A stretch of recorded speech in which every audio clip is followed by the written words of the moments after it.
Hello അസ്സലാമു അലൈക്കും. അപ്പോൾ ഇന്ന് നമ്മൾ ഒരു ബ്രെഡ് പുഡിങ്ങാണ് ഉണ്ടാക്കുന്നത്. പെട്ടെന്ന് ഉണ്ടാക്കാൻ പറ്റിയൊരു പുഡിങ്ങാണ്. അപ്പോൾ ഇതിനാവശ്യമുള്ള സാധനം മിൽക്ക് മെയ്ഡ്, പാല്, പിന്നെ കസ്റ്റാർഡ് പൗഡറില്ലേ, ഇത് ഇത്തിരി പാലൊഴിച്ചിട്ട് അടുപ്പത്ത് വെച്ച് കുറുക്കിയെടുത്തതാണ് കേട്ടോ. പിന്നെ അതിക്ക് മിൽക്ക് മെയ്ഡ് ഒഴിച്ചങ്ങാണ്ട് റെഡിയാക്കി ഒന്ന് തണുക്കാൻ വെച്ചു. പിന്നെ ഇത്തിരി പാലൊഴിച്ചിട്ട് അതിൽ മിൽക്ക് മെയ്ഡ് ഒഴിച്ച് നല്ലോണം ഇളക്കി കൊടുത്ത് സെറ്റാക്കിങ്ങാണ്ട് അതും റെഡിയാക്കി വെച്ചു.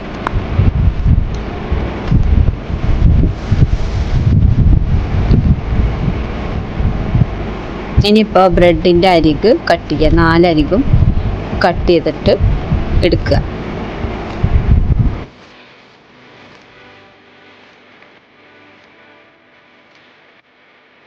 അപ്പോൾ അതൊക്കെ റെഡിയാക്കി നമ്മൾ പാത്രത്തിൽ നിരത്തി കൊടുത്തു.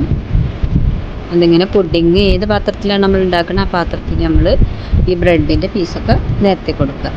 പിന്നെ നമ്മൾ മറ്റേ മിൽക്ക് മെയ്ഡും പാലും റെഡിയാക്കി കൂട്ടില്ലേ, അതതിൻ്റെ മുകളിൽ ഒഴിച്ചു കൊടുക്കുക. ബ്രെഡൊന്ന് സോഫ്റ്റായി കിട്ടാൻ വേണ്ടിയിട്ട് എല്ലാ ഭാഗത്തും നന്നായിട്ട് ഒഴിച്ചു കൊടുക്കുക.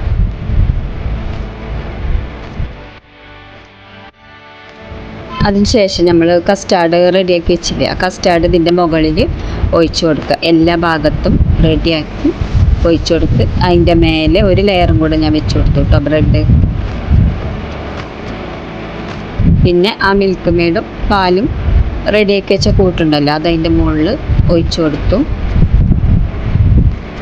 പിന്നെ അതിൻ്റെ മുകളിൽ കസ്റ്റാർഡ്, ബാക്കിയുള്ള കസ്റ്റാർഡും കൂടെ അതിൻ്റെ മുകളിൽ ഒഴിച്ചിട്ട് എല്ലാ ഭാഗത്തും എത്തുന്ന രീതിയിൽ റെഡിയാക്കി എടുത്തു.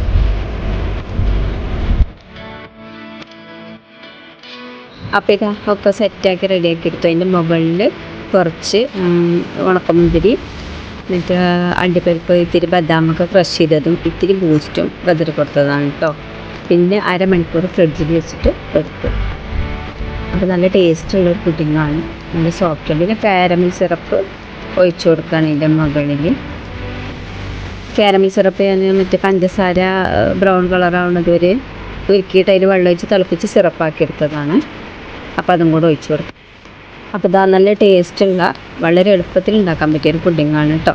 ബ്രെഡ് വെച്ചിട്ട് അപ്പോൾ എല്ലാവരും ഉണ്ടാക്കി നോക്കാം. അപ്പോൾ എൻ്റെ വീഡിയോ ഇഷ്ടപ്പെട്ടാൽ എല്ലാവരും സപ്പോർട്ട് ചെയ്യുക, സബ്സ്ക്രൈബ് ചെയ്യുക.